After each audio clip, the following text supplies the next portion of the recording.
कि जिसकी जितनी हिस्सेदारी उसकी उतनी भागीदारी। अगर इस पे आप चलते हैं तो आप आइए ना, मुस्लिम कम्युनिटी का बनाइए मुख्यमंत्री। क्यों नहीं बना रहे हैं? क्यों कर रहे हैं ओबीसी, कुछ दिन बाद पसमंदा, कुछ दिन बाद कुछ और। तो ये तो खिलाड़ियों वाला, एक जोकर वाला है। ये ताश के पत्तों की तरह मजाक कर रहे हैं कि कभी इक्का, कभी बेगम, कभी बादशाह, कभी गुलाम, कभी दहला, कभी नहला, कभी अट्ठा, कभी सत्ता, कभी छक्का, कभी पंजा, कभी चौका। ये थोड़ी चलेगा।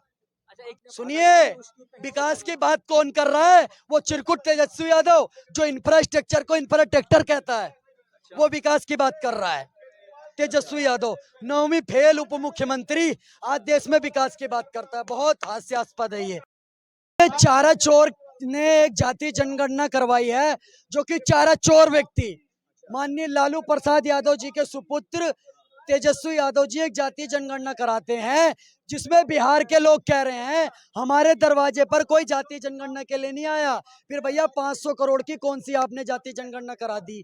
आप एक बात बताइए। दूसरी तरफ आप कहते हैं जिसकी जितनी भागीदारी उसकी उतनी हिस्सेदारी। तो भैया 18% आबादी मुस्लिम है, आपके 3 ही मंत्री मुस्लिम क्यों हैं?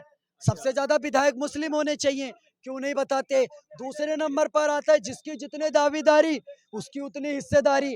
ST ST 14% है, आप उनको दीजिए, आगे लेकर के आइए।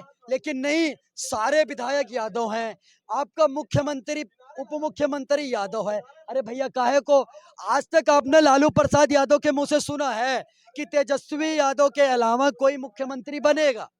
अगर वो किसी को लाइक करते हैं या वो इस सिद्धांत पर चलते हैं कि जिसकी जितनी हिस्सेदारी उसकी उतनी भागीदारी, अगर इस पे आप चलते हैं तो आप आइए ना, मुस्लिम कम्युनिटी का बनाइए मुख्यमंत्री। क्यों नहीं बना रहे हैं? क्योंकि ये अंग्रेजों के सिद्धांत पर है। आज से पहले जातीय जनगणना सिर्फ एक बार हुई थी, वो भी अंग्रेजों के जमाने में। क्यों? क्योंकि फूट डालो और राज करो। आज ये तेजस्वी यादव चिरकुट, बिहार का चिरकुट नेता, ये लालू प्रसाद यादव चारा चोर, आज ये वही पॉलिसी भारत में अपनाना चाह रहे हैं कि जातीय जनगणना करा के फूट डालो और राज करो। पर सुन लो मेरी बात, जाति न पूछो साधु की, पूछ लीजिए ज्ञान, और मोल कलो तलवार का, पड़ा रहन दो म्यान। अरे भैया, साधु की कोई जाति नहीं होती, ज्ञान जहां से मिल जाए वहां से लेना चाहिए।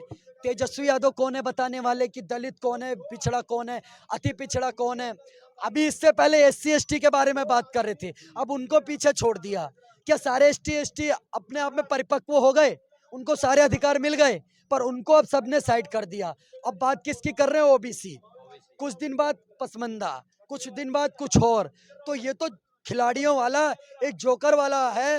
ये ताश के पत्तों की तरह मजाक कर रहे हैं कि कभी इक्का, कभी बेगम, कभी बादशाह, कभी गुलाम, कभी दहला, कभी नहला, कभी अट्ठा, कभी सत्ता, कभी छक्का, कभी पंजा, कभी चौका। ये थोड़ी चलेगा। अच्छा, एक चीज बताइए, क्या 2024 जाति बात पे होगा या विकास पे होगा? देखिए, आप बात करिए गरीब की, आप बात करिए हिंदू की। मैं बता देना चाहता हूँ, हमारे गीता में लिखा हुआ चातुर्वर्णम मया श्रेष्ठम, गुण कर्म विभागशा। हमारे को गुणों और कर्मों के आधार पर बांटा गया है। मैं अभिषेक ठाकुर क्षत्रिय हूँ, पर अगर शूद्र के कार्य करूंगा तो शूद्र कहलाऊंगा। कोई शूद्र होकर के भी क्षत्रिय का कार्य करेगा तो वो क्षत्रिय कहलाएगा। आप कौन होते हैं भैया जाति व्यवस्था बनाने वाले? और संविधान के किस अनुच्छेद में जाति की बात करी गई है? या कौन से वेद में आपने जाति के बारे में पढ़ा हुआ है? आप बताइए ना आकर के।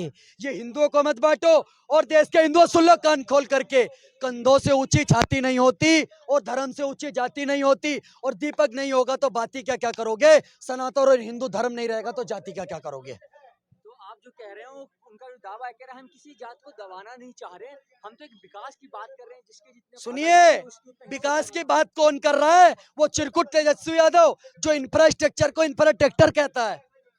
इंफ्रास्ट्रक्चर के मामले में वो विकास की बात कर रहा है। तेजस्वी यादव 9वीं फेल उप मुख्यमंत्री आज देश में विकास की बात करता है। बहुत हास्यास्पद है ये। एक बात बताइए, 9वीं तो वो पास नहीं है, वो इंफ्रास्ट्रक्चर की बात कर रहे हैं। आज मैं उनसे कहना चाहता हूँ, तेजस्वी यादव सुन लो, तेजस्वी यादव की फाइलों में बिहार का मौसम गुलाबी है, मगर ये आंकड़े झूठे हैं और ये दावा किताबी है। ये आज पूरे देश की जनता देख रही है। अच्छा, एक चीज और बताइए, अभी बिहार पुलिस का जो पेपर है लीक कर दिया गया, इसके बारे में आप जाने हैं?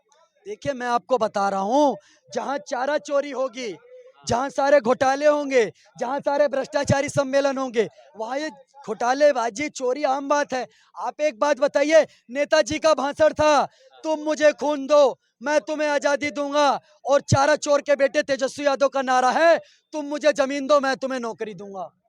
आज ईडी और सीबीआई ने इनको आरोपी बना रखा है, ये जेल जाने वाले हैं।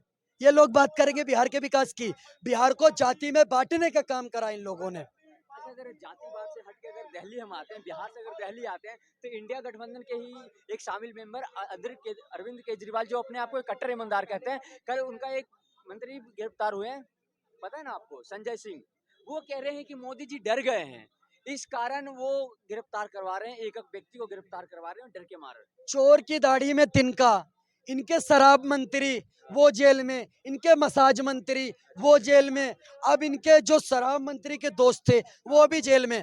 आम आदमी पार्टी का 7वां विकेट गिर चुका है संजय सिंह के रूप में, 8वां विकेट आतिशी, 9वां विकेट राघव चड्ढा, और इन सब के गिरने के बाद 10वां विकेट अरविंद केजरीवाल, और आम आदमी पार्टी ऑल आउट।